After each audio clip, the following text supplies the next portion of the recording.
Hi guys, তো আজকে আমার ডে 1 ব্লগ।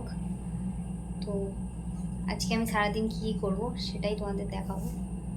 তো আমি এখন ঘুম থেকে উঠিনি, এখন বাজে মোটামুটি 9:30। আমি এখন উঠিনি, উঠেছি 3:30।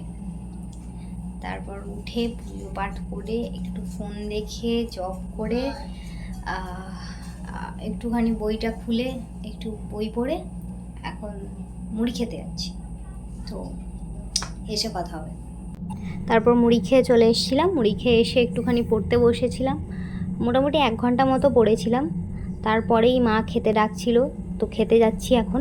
অনেকক্ষণ ধরেই ডাকছিল, মনে হয় ওদের খাওয়া হয়ে গেছে। এবার গিয়ে দেখি ওরা খাওয়া হয়েছে না আমার জন্য বসে আছে। দেখলাম গিয়ে ওদের খাওয়া হয়ে গেছে। তো আমি যেহেতু নিরামিষ খাই, দুধ ভাত খেয়েই চলে এলাম। এসে দেখলাম বিছানাটা আমায় ডাকছে, আর পড়তে হবে না, আয় অনেক পড়েছো। বইগুলোকে তাই একটু ঠেলে দিয়ে ঘুমিয়েই বললাম। তারপর ঘুম থেকে উঠলাম, ঘুম থেকে উঠে দেখি মেঘলা করেছে। সকালে মেঘলা করেনি, এখন দেখছি মেঘলা করেছে। একটু পরে দেখি বৃষ্টিও শুরু হয়ে গেছে। তো পড়তে বসেছিলাম, আর পড়তে ভালো লাগছে না। তো এখন দেখছি সন্ধে হয়ে যাচ্ছে, বৃষ্টি এখনও পড়ছে। দেখছি সন্ধে দেবো এবার। এই যে পড়ছিলাম, একটু দেখিয়েই দিই।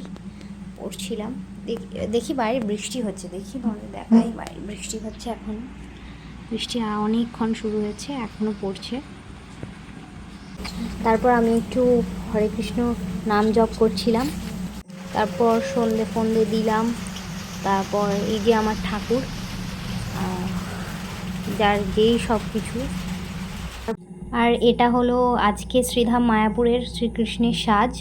আমি আজকে ক্লাস করছিলাম, সন্ধ্যা আরতির ক্লাসটা মায়াপুর টিভিতে দেখছিলাম, তো সেখান থেকেই। তারপর অনেক লেখালেখি হয়েছিল বলে একটুখানি বই পড়ছিলাম। সন্ধ্যাটা একটুখানি এইভাবেই কাটলো। তারপর খেতে গিয়েছিলাম নিচে, সেটার ভিডিও করা হয়নি। তারপর পড়াশোনা করলাম একটু, অনেক পড়া হয়ে গেছে। এবার মা খেতে ডাকছে, 10টা 15 বেজে গেছে, এবার খাবো। তারপর আর কি নিচে চলে এলাম খেতে। দেখলাম কুমড়োর তরকারি আর পরোটা হয়েছে, দারুণ খেলাম, হেভি বানিয়েছিল মা। তারপর দুধ খেলাম রাত্রে একটু। শোবো। ওম কৃষ্ণায় বাসুদেবায় হরয়ে পরমাত্মনে প্রণতক্লেশনাশায় গোবিন্দায় নমো নমঃ।